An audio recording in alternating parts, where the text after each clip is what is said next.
ఓం నమ శివాయ. ఓం ఓం నమ శివాయ. ఓం ఓం నమ శివాయ. ఓం. ఈరోజు అందరూ జాగరణ చేయండి, ఉపవాసం చేయండి.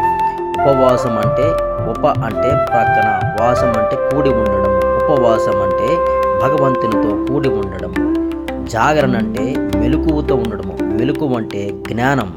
జ్ఞానం అంటే శక్తి. జ్ఞానం అంటే దైవం. జ్ఞానం అంటే ఈశ్వర.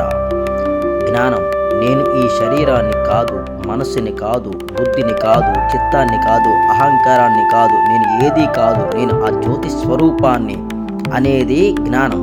ఆ జ్ఞానంతో ఉండడమే మెలకువతో ఉండడము, నిద్ర లేకుండా ఉండడము, రాత్రి జాగరణ చేయడము అంటే అర్థము. ఓం నమ శివాయ.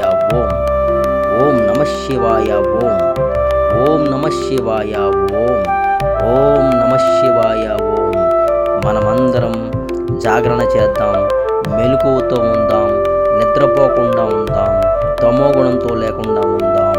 మనం అందరం జ్యోతి స్వరూపం, ఆత్మస్వరూపం, పరమాత్మ స్వరూపం నుంచి వచ్చిన ఆత్మస్వరూపం అన్న జ్ఞానంతో ఉండడమే మెలకువతో ఉండడం.